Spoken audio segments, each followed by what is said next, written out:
This is Ken Ham and Bill Nye. They're holding a debate. I mean, this is a little bit of an older debate, but it's so fascinating to go back and watch. It took place at the Creation Museum, Ken Ham's Creation Museum. It seems like a constant game of put out the ridiculous fire. Ken Ham has these ideas about how the world works that don't seem to be mutually consistent with each other. There's no cohesion, no overarching cohesion with his belief system. It's like he believes that there were only 1,000 types of animals on the ark, which is still a problem. But that creates the issue of how did we get to 16 million species of, animal or whatever, bugs and stuff like that in the earth today without evolution.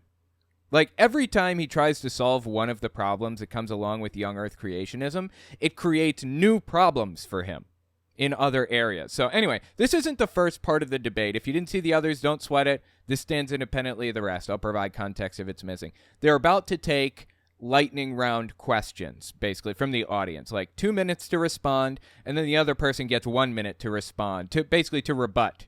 So let's give this a listen and see how this goes. Invariably, I'm sure it will go very poorly for Ken Ham. But check this out. How does creationism account for the celestial bodies, planets, stars, moons, moving further and further apart? And what function does that serve in the grand design? Ooh, boy, that's an interesting question. Why would God even bother doing that? Well, when it comes to looking at the universe, of course, we believe that in the beginning God created the heavens and the earth. And I believe our creationist astronomers would say, yeah, you can observe the universe expanding. Why God is doing that? In fact, in the Bible, it even says he stretches out the heavens. Okay, I don't remember it saying that, but sure, I suppose. So his answer is, I don't know, basically. I have no idea. Yeah, this doesn't make sense to me either. I don't understand either. This is kind of a nonsensical thing that God would have put forward and done.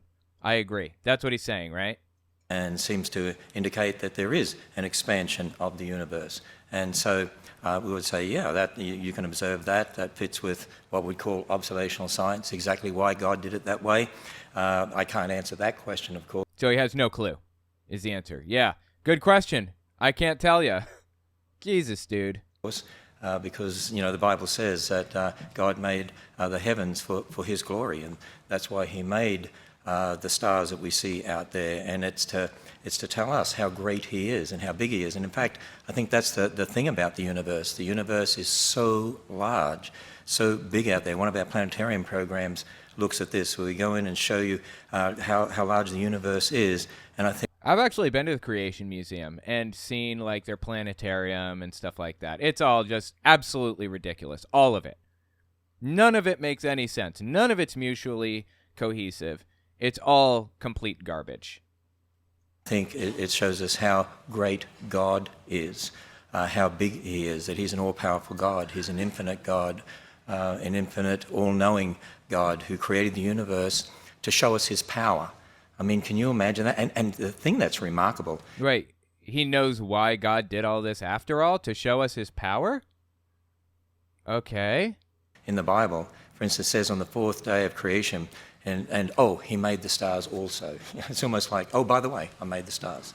And just to show us, he's an all-powerful God. He's an infinite God. So I made the stars, and he made them to show us how great he is. And he is. He's an infinite creator God. And the more that you understand what that means, that God is all-powerful, infinite, you stand back in awe, you realize how small we are, you realize, wow, that God would consider this planet is so significant that he created human beings here knowing they would sin, and yet stepped into history to... That's not a wow thing. That's a, are you serious thing? Like, do you really believe this?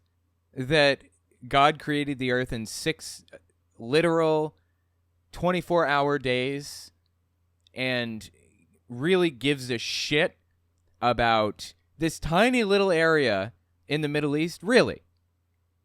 Sorry. This is a really, really difficult part of the game to make sure that I hit all of these correctly and not, like, trigger any of them, not, like, wake any of them up. I want to wake them up one at a time, and I have to take my time with this and not speak while I'm deflecting. Because deflecting is a very small window of fractions of a second to get it exactly right, and those fractions of a second change based on how far away you are from the enemy. So I just have to get it exactly right. Got it. Beautiful. I haven't failed yet. I'm sure I'm going to miss one soon and destroy one of my shields. Or die. I could die. See? I woke up 2 of them at the same time. That's not good. Got it. Oh, beautiful. I hit one of them accurately, but the other... You just can't wake 2 up at the same time. That's a problem. I got one at least. Oh, shit. There are 2 now. Man. This is really hard to do correctly. Sorry. Give me a second. Got it. Beautiful. Okay, so I missed one. Let's see if I get this one. Again, distance, or... The timing changes based on how far away you are, so... Dude. Got it. Okay, I think I missed 2 or 3 there, right? Veteran Breath of the Wild players will recognize how impressive that was. Anyway. Okay, sorry. Let's continue on. Die for us and be raised from the dead. To offer us the free gift of salvation. Wow, what a God. And that's what I would say when I see the universe as it is. Mr. Nye, 1 minute. Any response?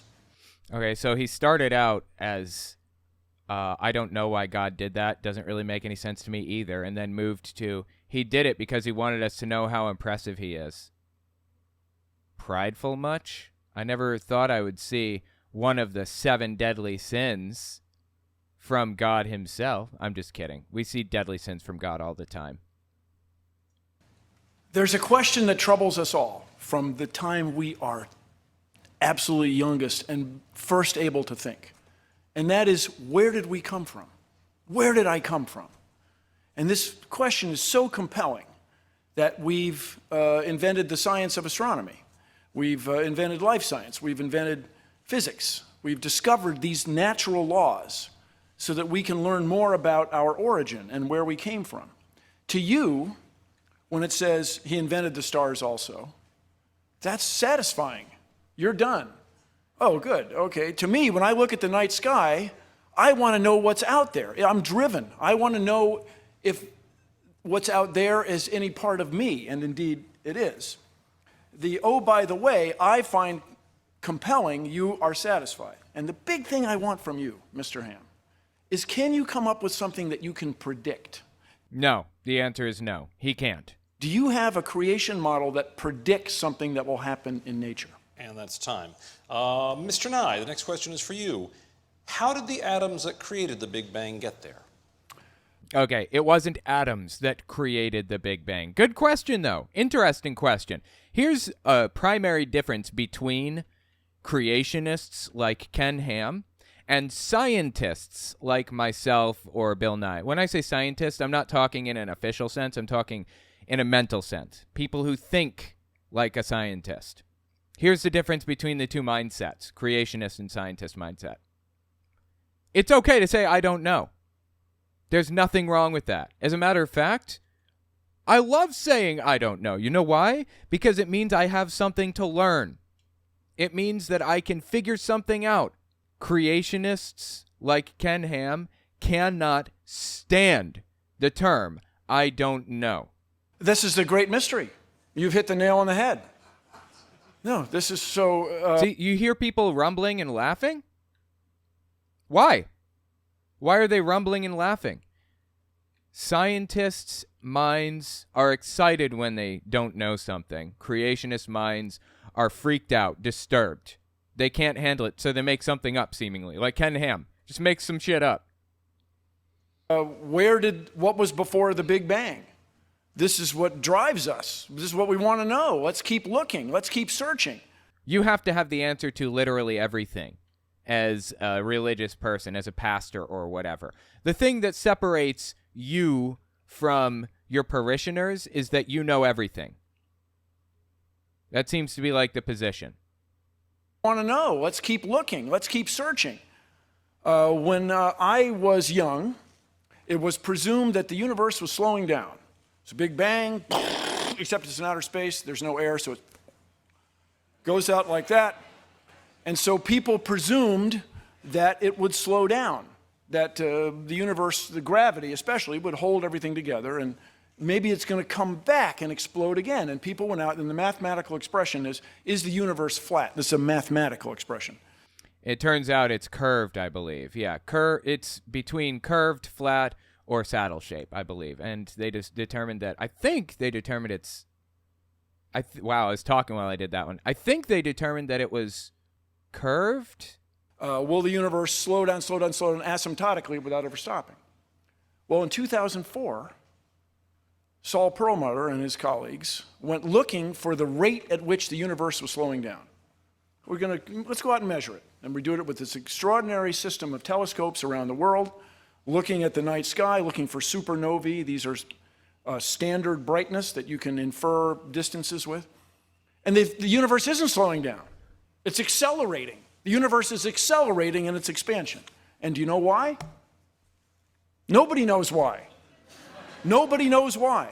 And you'll hear the expression nowadays, dark energy, dark matter, which are mathematical ideas. That's what's driving the...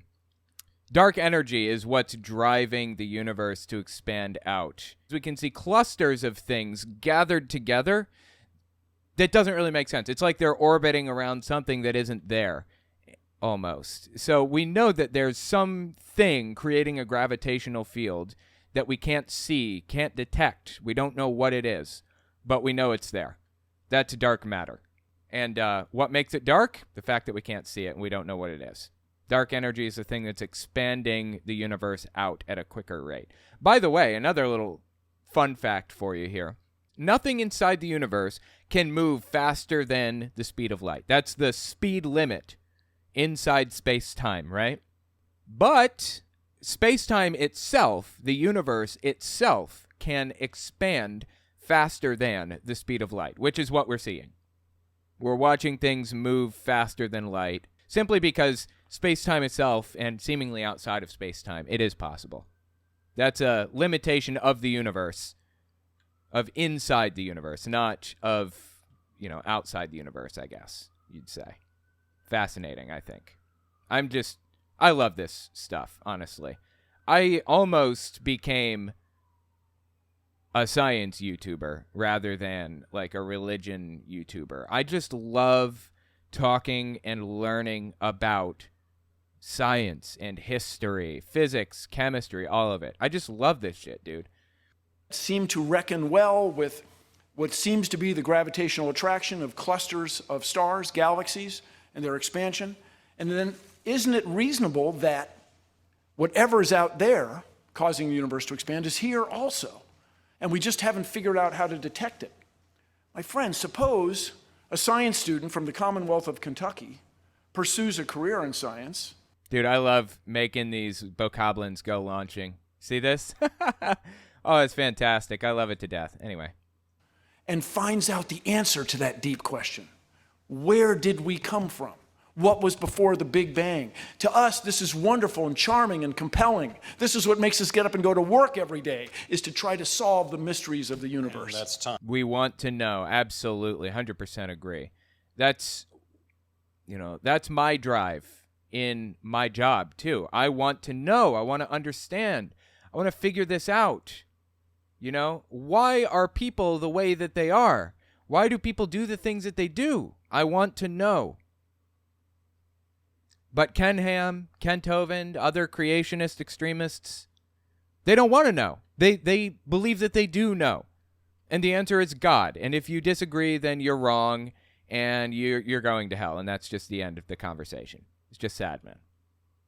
Anyway, you guys just watched me go through all of the trials. It's actually really, really hard to do if you don't know what you're doing. I've gone through these trials 1,000 times, but you have to be really good at deflecting if you're going to go through the trials like this. Deflecting blasts from Guardians. You don't have enough weapons to kill all of the Guardians by hand. Anyway. Time. Mr. Hamm, a response? Bill, I just want to let you know that there actually is a book out there that actually tells Oh, give me my... You got to be kidding me, dude. us where matter came from. And The very first sentence in that book says, "In the beginning, God created the heavens and the earth." Yes, but how? You want to believe that? Fine. How? How did that happen? You can believe God did it all you want, but there is a natural explanation to everything within the universe. If there wasn't a natural explanation to this stuff, if there's a supernatural explanation, suddenly supernatural stuff would just be integrated into science, be a part of science. If supernatural stuff happened, and it happened consistently, it would just be a part of science. And really, that's the only thing that makes sense. It's the only thing that makes sense of why not just matter is here, where it came from, but why matter, when you look at it, we have information and language systems that build life, not just matter. And where did that come from? Because matter can never produce information. Matter can never produce a language system. Okay, I'm not even really 100% sure that what he's saying right now is correct, but okay. Languages only come from intelligence. Information only comes from information. The Bible tells us that the things we see... I mean, information is transmitted all the time by atoms. That's the idea behind quantum entanglement. Two particles are entangled with each other, and they do the exact same thing. Electrons have different qualities. They have spin and spin speed, spin direction, so on and so forth. They have different qualities about them that are measurable. But once those things are measured, it's impossible to measure the others because it collapses the wave function of the electron. It's not possible to get more information from it. But if there are electrons that are entangled with each other, and you measure one of them, you instantly find out what the other one is. Like, they're connected to each other. They're communicating with each other, these two electrons. They're trading information to make each other match up. Now, Albert Einstein, when looking at this problem of quantum entanglement, he said he suspected that it was kind of like two gloves, right? You got a left-handed glove, you got a right-handed glove. You put a left-handed glove in a briefcase, you take it to the top of Mount Everest, you open it, you see that it's the left-handed glove, you instantly know that the other glove is the right-handed glove. So it's not really trading information exactly. The information was always there. You are just discovering what it is. That was Albert Einstein's suspicion with quantum entanglement, but as it turns out, it actually is transferring information between particles. It actually is, as he called it, spooky action at a distance. It is really instantaneous communication between electrons. So Ken Ham says that, information is not traded with matter or with, like, particles or whatever. That's not true, really, but okay. I mean, it's a little thing, but it's just more evidence that the dude doesn't understand the first thing about anything at all. Information only comes from information. The Bible tells us that the things we see, like in the book of Hebrews, are made from things that are unseen. An infinite creator God who created universe, created matter, the energy, space, mass, time, universe, and created the information for life. It's the only thing that makes logical sense. Only thing that makes logical sense. Right, okay. All right, Mr. Hamm, a new question here. The overwhelming majority of people in the scientific community have presented valid physical evidence, such as carbon dating and fossils, to support evolutionary theory. What evidence besides the literal word of the Bible supports creationism? Right, thank you, exactly. Do you have any evidence outside of that at all? Well, first of all, I often hear people talking about the majority. I would agree that the majority of scientists... No, not the majority. It's like 99%. It's like the number of scientists who accept the fact of climate change. The only ones that don't are the ones that were hired by ExxonMobil or BP or Shell or whatever to spread bullshit. That's it. Those are the only ones that don't accept climate change. It's the same type of deal. Would believe in millions of years. The majority would believe in evolution, but there's a large group out there that certainly don't. But first thing I want to say is that it's not the majority that's a judge of truth. There have been many times in the past when the majority have got it wrong. The majority of doctors in England once thought after you cut up bodies you could go and deliver babies, and wonder why the death rate was high in hospitals till they found. Yeah, well, so what he's saying here is the majority is wrong sometimes. Yeah, and the majority was wrong for a very long time in the world until we made massive perspective-changing discoveries. We discovered all kinds of new information about how the world works, which led us to the correct conclusions that we now hold. It's not like we're just guessing that the Earth is older than 6,000 years. No, we have hard proof, and we have for a long time. Found out about diseases caused by bacteria and so on. The majority once thought the appendix was a leftover, organ from our evolutionary ancestry. So, when it's okay, rip it out. When it's disease, rip it out. Rip it out anyway. But these days we know that it's for the immune system, and it's very, very important. So. Right, so we gain new information that changes the way that we view things and makes it more precise. This is a problem that Ken Ham likes to take advantage of here, right? So at one point in human history, we believed that the Earth was about 6,000 years old. As a species, we believed that, right?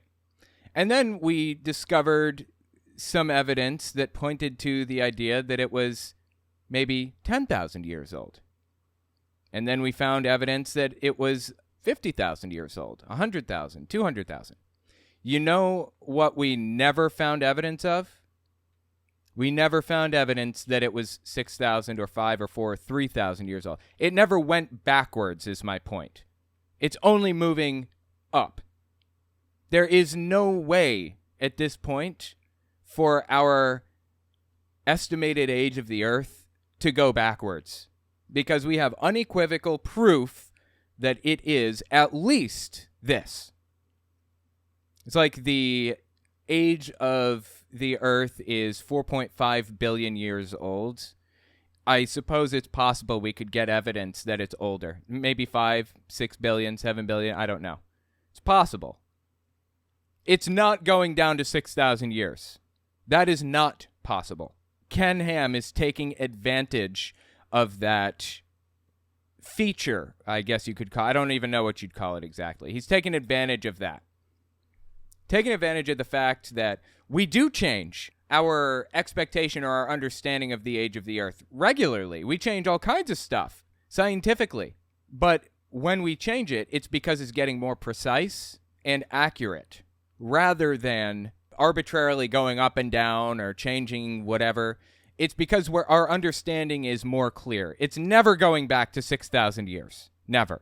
These days we know that it's for the immune system, and it's very, very important. So, first it's important to understand that just because a majority believes something doesn't mean that it's true. And then, I'm sorry, I missed the last part of the question there. What was the... Make sure I have the right question here. About carbon dating. So what evidence besides the literal word of the Bible supports creations? One of the things I was doing was I was making predictions. I made some predictions. There's a whole... No, he didn't. He looked at things after the fact, things that he believed after the fact, and said, hey, look, this could be explained by the Bible. That is not the same as making a prediction, finding information about that, and then verifying that your prediction was correct. He doesn't have a predictive model. He has a conclusion, and then he can go backwards with that conclusion, and after the fact, prove to himself that that conclusion was correct by looking at information afterward. It's not the same as having a predictive model at all. My new account is great. Says, I predict that Apple has been a very good stock to hold. Right. You can create, that's a good example. I appreciate that comment there. You can create a model and call it anything you want. Shmoobly-gong. The model of Shmoobly-gong tells me Apple is going to be a really good stock to hold. And lo and behold, it's a predictive model because I predicted that Apple's stock was going to be great to hold if you bought it in 1988 or whatever. And here we are in 2020, whatever, and it was a great stock to hold after all. See, I have a predictive model. That's what he's doing, effectively. That's the whole bit with this creationism model that he's claiming. I was making predictions. I made some predictions. There's a whole list of predictions. And I was saying, if the Bible's right, and we're all descendants of Adam and Eve, there's one race. And I went through and talked about that. If the Bible's right and God made kinds, I went through and talked about that. And so, you know, it really, that question comes down to the fact that we're again dealing with the fact there's aspects about the past that you can't scientifically prove because you weren't there, but observational science in the present. Bill and I all have the same observational science. We're here in the present. We can see radioactivity. But when it comes to then talking about the past, you're not going to be scientifically able to prove that. And that's what we need to admit. But we can be This is complete nonsense. great scientists in the present, as the examples I gave you of Dr. Damadian or Dr. No, you cannot be a good scientist and accept this ridiculous or believe in this ridiculous creationist 6 days, in 4,000 years ago creation myth. You can't believe that and also be a good scientist. To be a good scientist, you must put that belief aside while you're in the lab. Now, those people that he's mentioning, Dr. Damadian and whoever else, people who invented the MRI machine and stuff, he has those people on payroll. Maybe they're good scientists. But guess what? They put their belief aside when they enter that lab. They absolutely do. Stuart Burgess or Dr. Fabich, and we can be investigating the present. Understanding the past is a whole different matter. Mr. Nye, 1 minute response. Thank you, Mr. Hamm. I have to disabuse you of a fundamental idea. If a scientist, if anybody, makes a discovery that changes the way people view natural law, scientists embrace him or her. This person's fantastic. Louis Pasteur, you made reference to germs. No, if you find something that changes, that disagrees with common thought, that's the greatest thing going in science. Again, this is one of the fundamental differences between creationist, young earth creationist extremists and scientists. If you can find information that changes the way that scientists think, you'll change the world. Creationists must have the answers to everything. I'm sorry, I keep saying creationists. I'm using that as shorthand for young earth creationists specifically. You want to believe that God stepped in, sparked everything into existence and then walked away? Okay, that's fine. We look forward to that change. We challenge you. Tell us why the universe is accelerating. Tell us why these mothers were getting sick. And we found an explanation for it. And but just the idea that the majority has sway in science is true only up to a point. And then the other thing I just want to point out, what you may have missed in evolutionary explanations of life is it's the mechanism by which we add complexity. The Earth is getting energy from the sun all the time, and that energy is used to make life forms somewhat more complex. And that's time. Right. So, like I was saying earlier, as we gain information and knowledge, it changes the way that we view things and modifies the models that we use and everything else. The Earth there will never be a point in time where we believe that the Earth is younger than we understand it to be right now. Right? Science is constantly changing, but it will never go backwards like that. Ken Ham is desperate to make it seem like it's all arbitrary and we don't understand anything because it's changed so much. No, it's changed so much because we gain new knowledge. A new question for you, Mr. Nye. How did consciousness come from matter? Don't know. Another good question. Again, it's like they can't handle the words "I don't know." And they think that you're like a charlatan if you don't know. That's what's so beautiful about science. This is a great mystery. A dear friend of mine is a neurologist. She studies the nature of consciousness. Now, I will say, I used to embrace a joke about dogs. Who doesn't? And you can say, this guy remarked, "I've never seen a dog paralyzed by self-doubt." Actually, I have. Furthermore, the thing that we celebrate, there are three sundials on the planet Mars that bear an inscription to the future. To those who visit here, we wish a safe journey and the joy of discovery. It's inherently optimistic about the future of humankind, that we will one day walk on Mars. But the joy of discovery, that's what drives us. The joy of finding out what's going on. So we don't know where consciousness comes from, but we want to find out. Furthermore, I'll tell you, it's deep within us.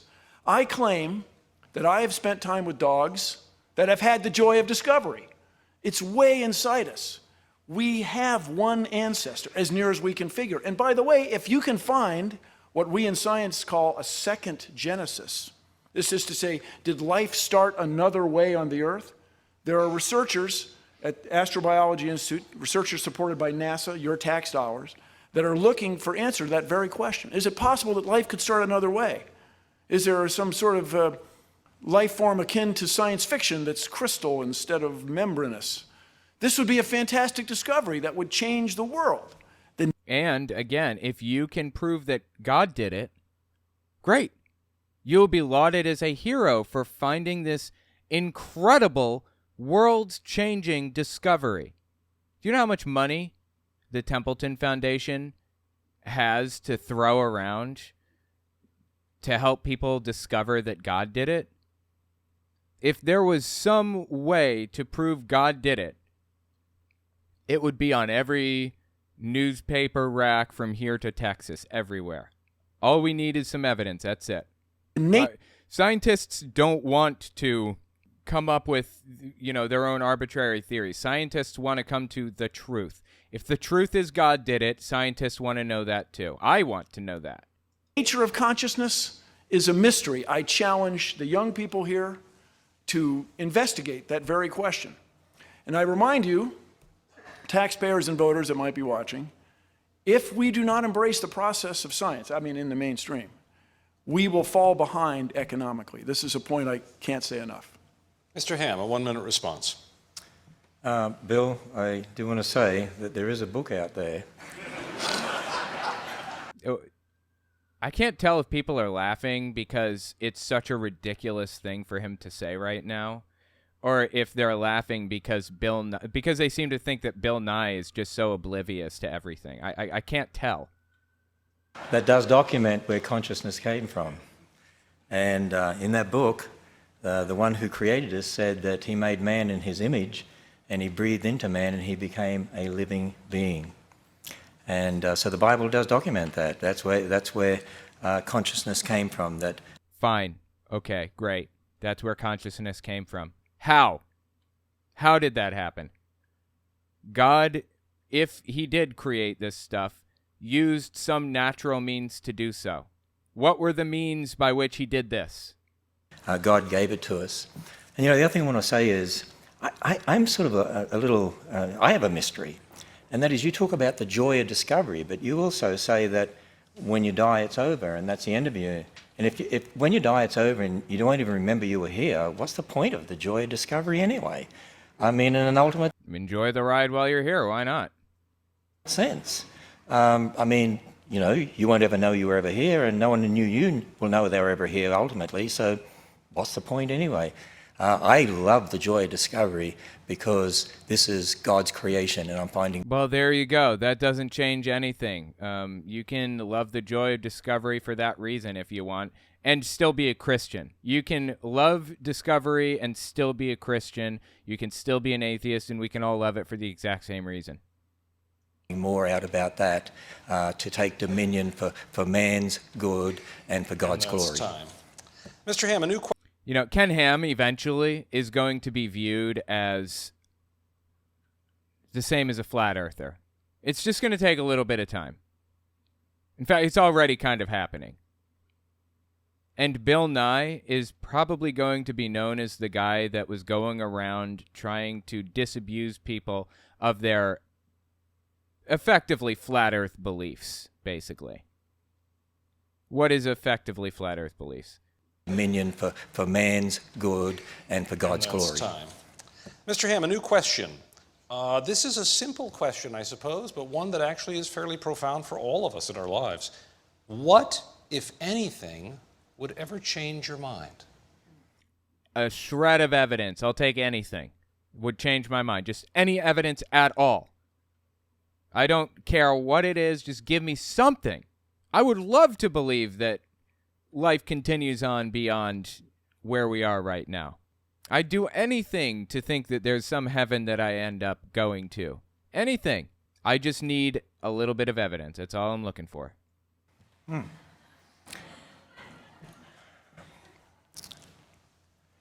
Well, His answer is nothing. There's nothing that would change his mind. the answer to that question is, I'm a Christian. I.e., nothing. And as a Christian, I can't prove it to you. But God has definitely shown me very clearly through his word and shown himself in the person of Jesus Christ. The Bible is the word of God. I admit that that's where I start from. I can challenge people that you can go and test that. You can make predictions based on that. No, you can't. As somebody in my chat said earlier, predicting right now, at this moment in history, that Apple's stock is going to do really well from 1984 onward is not a prediction. That's an observation of history. Not the same. You can check the prophecies in the Bible. You can check the statements in Genesis. The prophecies in the Bible failed 99% of the time, and the ones that didn't fail either haven't come true yet or were just general statements that weren't that impressive in the first place. The city of Tyre is going to be destroyed.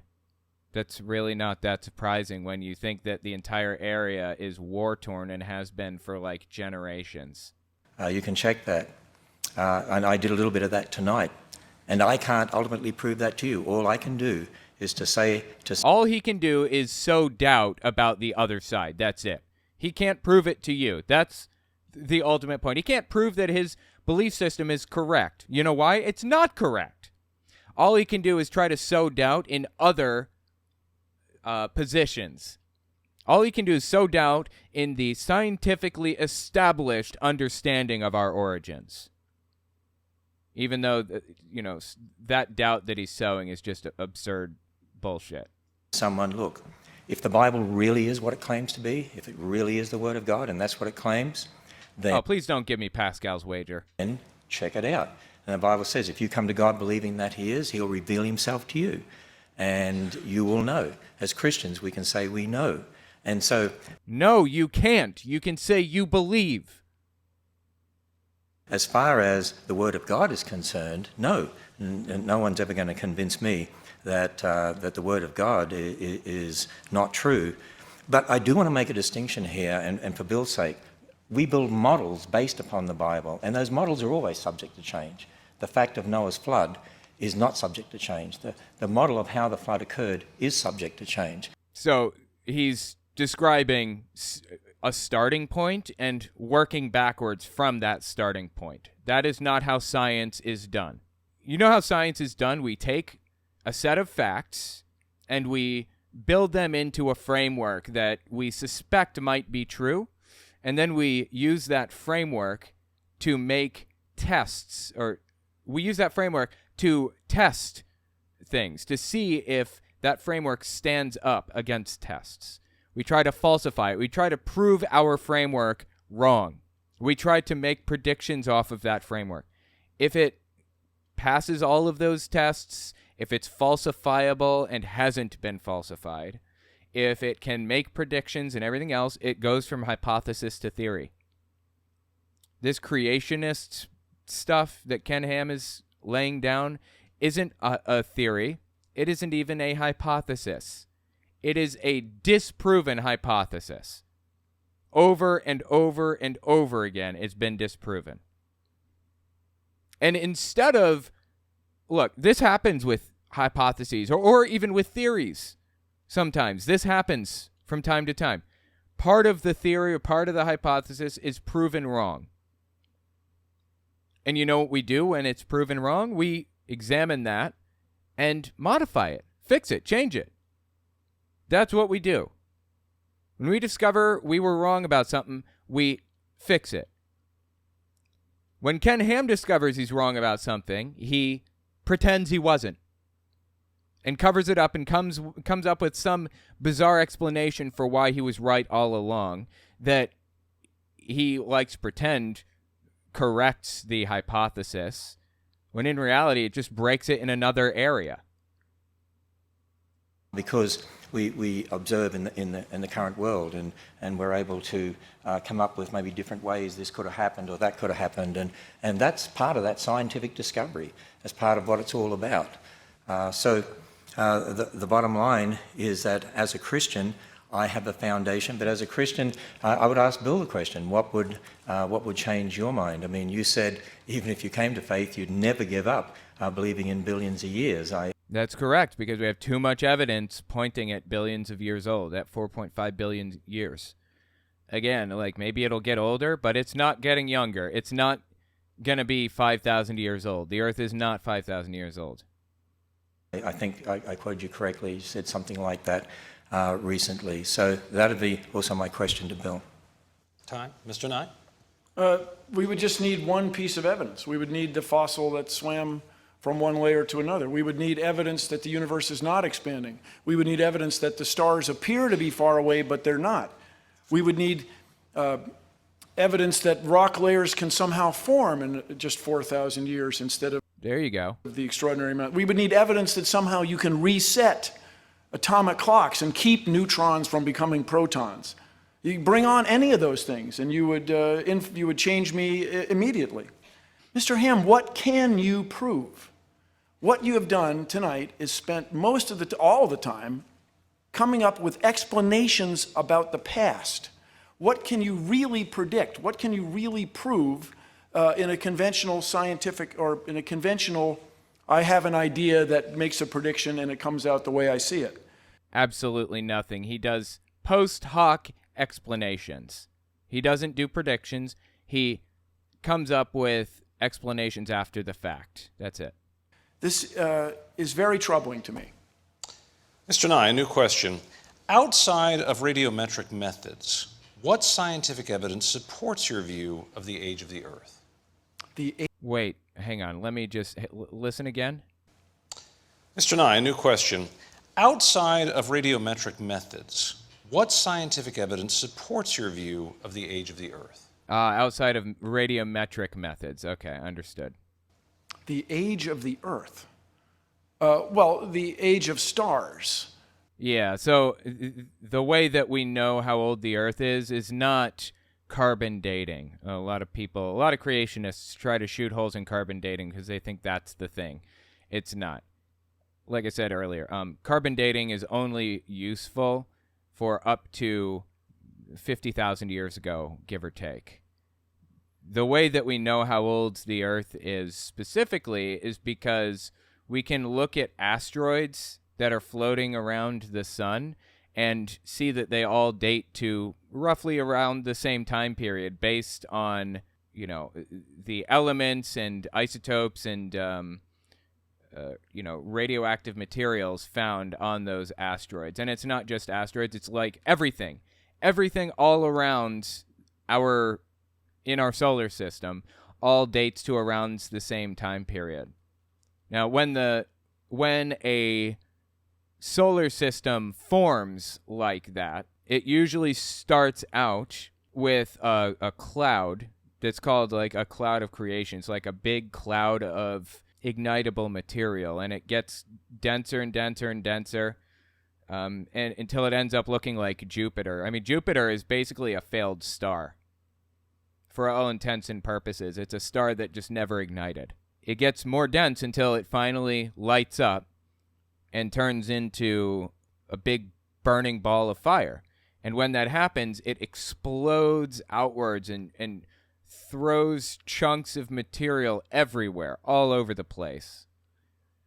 And it gets bigger and bigger and bigger and more dense in the center, and starts to, it's already got a gravitational field around it, but the things around it that it threw off start to condense and form into pieces that are orbiting it because it already has, that gravitational field is called a, oh my God, this is my mind going blank again.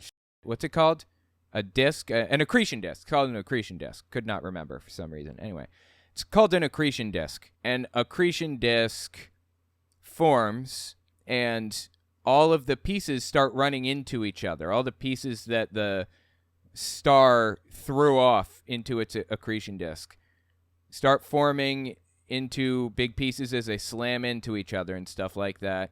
And over the course of a long time, those pieces get bigger and bigger and bigger. And as they get bigger, they form into larger and larger pieces until those pieces are so big that they form their own gravitational field. And when that happens, I mean, everything has a gravitational field, but I mean, it's so big that it starts forcing it into a sphere shape. That's when it becomes a planet. And you get like a billion different pieces all running into each other and circling around and forming into planets and everything else. That is how the formation of the solar system starts. Now, you can date any one of those objects, any one of those pieces, and see how old it is based on how much uranium or lead or rubidium, strontium, or whatever is in the asteroids or the planets or the whatevers around. And it will give you a pretty good idea of when the accretion disk was first forming. That's how it works. That's how we date the age of the Earth. Radiometric evidence is pretty compelling. Also, It is. It's extremely compelling. so the deposition rates, it was Lyell, a geologist, who realized, my recollection, he came up with the first use of the term deep time, when people realized that the Earth had to be much, much older.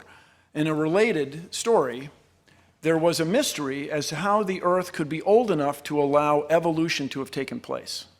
How could the Earth possibly be 3 billion years old? Lord Kelvin did a calculation. If the sun were made of coal and burning, it couldn't be more than 100,000 or so years old. But radioactivity was discovered. Radioactivity is why the Earth is still as warm as it is. It's why the Earth has been able to sustain its internal heat all these millennia. And this discovery, it's something like this question, without radiometric dating, how would you view the age of the Earth? To me, it's akin to the expression, well, if things were any other way, things would be different. This is to say, that's not how the world is.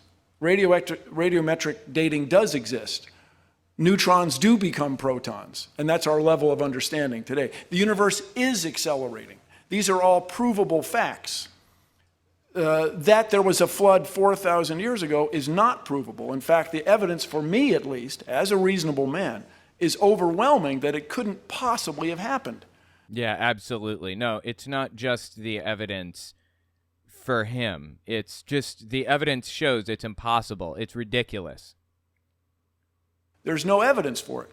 Furthermore, Mr. Hamm, you never quite addressed this issue of the skulls. There are many, many steps in what appears to be the creation or the coming into being of you and me. Yeah, a lot of creationists, young Earth creationists, claim that there's a missing link. You know, where's the missing link between humans and apes? There's no missing link. We have all of those links. We can see the progression from beginning to end. As a matter of fact, if we found a creature that was alive that was the missing link between humans and apes, it would disprove evolution. If we found a missing link, it would prove it wrong. We're not looking for a missing link. We have it. And those steps And that's consistent with evolutionary theory. and that is Oh, wow. I didn't know. I guess they cut off the mic. Really? Cut off the mic when time goes up? And those steps and that's consistent with evolutionary theory. and that is time. Mr. Hamm, your response. By the way, just want people to understand too, you know, in regard to the age of the Earth being about 4.5 billion years, no Earth rock was dated to get that date. That's correct. We dated the accretion disk. So? They dated meteorites, and because they assumed meteorites were same age as the Earth, left over from the formation of the solar system, that's where that comes from. People think they dated rocks on the Earth to get the 4.5 billion years. No. Nobody thinks that with the most basic cursory research. Everybody understands how this happened. That's just not true. And the other point... Well, let me rephrase. Scientists understand how this happened. There's no scientist out there who studies this stuff who thinks that it came from the Earth or whatever. It's just like made-up nonsense. People think they dated rocks on the Earth to get the 4.5 billion years. That's just not true. And the other point that I was making, and I just put this slide back up because I happen to just have it here, and that is, I said at the end of my first rebuttal time that there are hundreds of physical processes that set limits on the age of the Earth. Here's the point. Every dating method involves a change with time, and there are hundreds of them. And if you assume what was there to start with, and you assume something about the rate, and you know about the rate, you make lots of those assumptions. Every dating method has those assumptions. Okay, what he's saying is you assume that there was so when uranium decays, it turns into lead, right? I believe. And you have like 2 grams of lead and 6 grams of uranium. If you do the calculation on a logarithmic scale, you will come to conclude that the uranium has been there for a minimum of X many years. I don't know, 1 billion years or something. I don't even, I don't know the calculation for it. Well, I do know the calculation, but I don't feel like figuring it out right now. Anyways, if you calculate it out, you'll find that the uranium's been there for like 1 billion years or something like that. What Ken Ham is saying here is you don't know that God didn't just create this amount of lead and this amount of uranium at the exact same moment in time. That's what he's saying. And ultimately, that's absolutely absurd, if for no other reason than because we have 1 billion examples of, uranium, lead, and potassium argon, and all this, carbon dating and everything else. We have all of these examples of things that point to an Earth that is older than 6,000 years. Again, he just wants to poke holes in the already existing understanding or our already existing methods of dating things. He doesn't want to validate his. He wants to poke holes in the other. And the holes he's poking are nonsense. Why doesn't he try to validate his own beliefs rather than poke holes in something else? Even if he were correct about that, the Earth is still older than 6,000 years. It's not proving his belief system. He's not validating his own belief system right now because he has no way to validate it. Most of the dating methods, 90% of them, contradict the billions of years. No, they don't contradict it. They just don't validate it. There's a difference.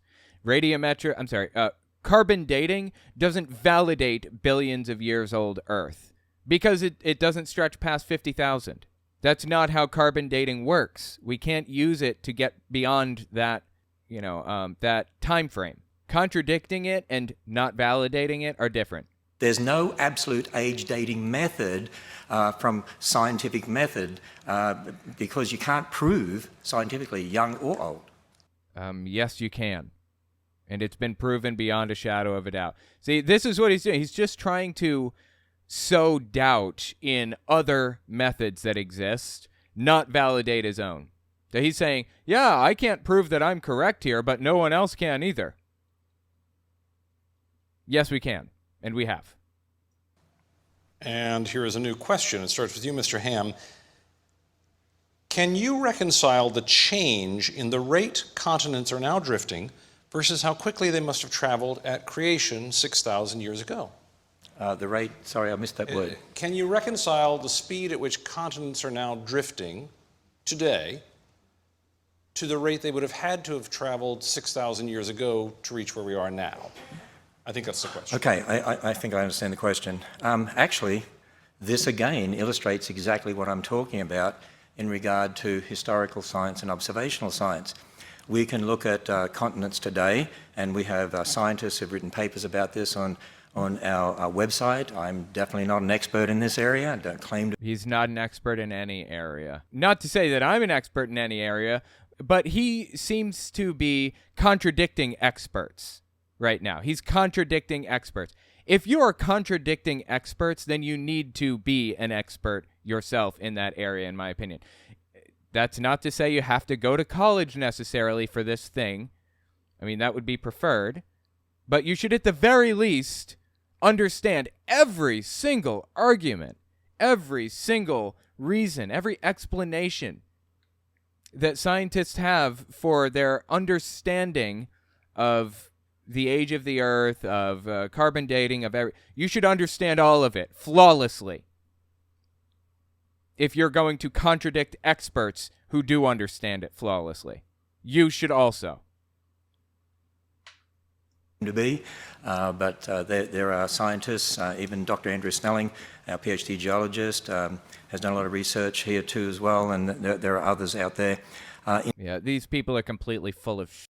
They have an astronomer that studies stars who claims that there's no evidence in astronomy that points to a universe that's older than 6,000 years. Seriously. Does it get any more dishonest and ridiculous than that? I cannot think of an example. Into plate tectonics and continental drift, and certainly we can see movements of plates today. And if you look at those movements, and if you assume the way it's moving today, the rate it's moving, that it's always been that way in the past, see, that's an assumption. That's the problem when it comes to understanding these things. You can Actually, this is a perfect example of what I'm talking about. Come to think of it. He says, you don't know that the plates on the Earth, the tectonic plates, have been moving at the same rate this entire time. And so you're assuming that they did, and you're guessing that if they moved backwards in time, that they were all one big continent at one point. Is he denying that they were once one big continent? I mean, you can look at the shapes and see how they fit together. You can see, that they split apart because there are animals on one continent that are on another continent. I mean, there are so many ways to validate the fact that there was one continent at one point, Pangea. So many ways. And this guy is just saying, well, God just created, camels to be in North America and also in the Middle East simultaneously just because he wanted to f*** with you. He wanted to confuse the hell out of you, so he figured he'd do it that way, just because it'd be funny. Is that his explanation or what? observe movement, but then to assume that it's always been like that in the past, that's historical science. And in fact, we would believe basically in catastrophic plate tectonics, that as a result of the flood, at the time of the flood, there was catastrophic breakup of the Earth's surface. And what we're seeing now is sort of, if you like, a remnant of that movement. And so we do not deny the movement, we do not deny the plates. What we would deny is that you can use what you see today as a basis for just extrapolating into the past. It's the same with the flood. You can say, well, layers today only get laid down slowly in places, but if there was a global flood, that would have changed all of that. Again, it's this emphasis on historical science and observation. Again, this is an example of him trying to poke holes in the other ideas and not validate his own. It's not about whether or not he's correct. It's about whether or not the other guy is wrong. It's just absurd on every level, seriously. Observational science, and I would encourage people to go to our website at Answers in Genesis, because we do have a number of papers, in fact very technical papers. Dr. John Baumgartner is one who's written some very extensive... Wild name, Baumgartner. Love it. I actually really like that last name. ...of work dealing with this very issue. On the basis of the Bible, of course, we believe there's one... Yeah, they did all of this in their own journals, apparently. That's like me awarding myself with something. Yeah, my award-winning YouTube channels. I created the award and gave it to myself, but it's award-winning, so that's what's happening right now. ...of work dealing with this very issue. On the basis of the Bible, of course, we believe there's one continent to start with, because the waters were gathered together into one place. So we do believe that the continent has split up, but particularly the flood had a lot to do with that. And time on that. Mr. Nye, a response. It must have been easier for you to explain this a century ago, before the existence of tectonic plates was proven. If you go into a clock store and there's a bunch of clocks, they're not all going to say exactly the same thing. Do you think that they're all wrong? The reason that we acknowledge the... That's a really good analogy. It's basically like walking into a clock store and noting that one says it's 2:18 and 36 seconds. One says it's 2:20 and 14 seconds. One says it's 2:19. One says 2:17. And he's saying, I think it's noon instead of 2 o'clock. And look, none of those clocks are accurate. They're all wrong. So you might as well just go with what I say and not assume that it's around 2:20 p.m. That's what's happening right now, basically. It's a perfect analogy. My God, Bill Nye is on point here. Do you think that they're all wrong? The reason that we acknowledge the rate at which continents are drifting apart, one of the reasons, is we see what's called sea floor spreading in the mid-Atlantic. The Earth's magnetic field has reversed over the millennia, and as it does, it leaves a signature in the rocks as the continental plates drift apart. So you can measure how fast the continents were spreading. That's how we do it on the outside. As I said, I lived in Washington State when Mount St. Helens exploded. That's scary. I didn't realize he lived in Washington State when that happened. Holy Christ. That's a result of a continental plate going under another continental plate and cracking, and this water-laden rock led to a steam explosion. That's how we do it on the outside. And this is a question for you, Mr. Nye, but I guess I can put it to both of you. One-word answer, please. Favorite color? One-word answer. I will go along with most people and say green, and it's an irony that green plants reflect green light. He said one word. I mean, I love Bill Nye's enthusiasm and fascination and interest in all of this stuff. I share it. I think it's so fantastic to have such an interest in things like this. But he's got to, he's got to follow the rules of the debate, sadly. Did I not say one-word answer? Most of the light... I said one-word answer. Most of the light from the sun is green, favorite yet they color? reflect it. It's a mystery. Well, can I have 3 words, seeing as he had 300? You can have 3. He's such a douchebag. Okay. Observational science, blue. I can't stand him, dude. All right. We're back to you. Like, why are people laughing at this? This is not funny at all. It was dumb as dog shit. Let me know what you guys thought about it in the comments. I think Bill Nye couldn't have possibly done a better job, and there couldn't have been a better person for this. He did so much research for this, it's insane. Mad respect to this dude, for real. Anyway, let me know what you think about it in the comments. This is fascinating.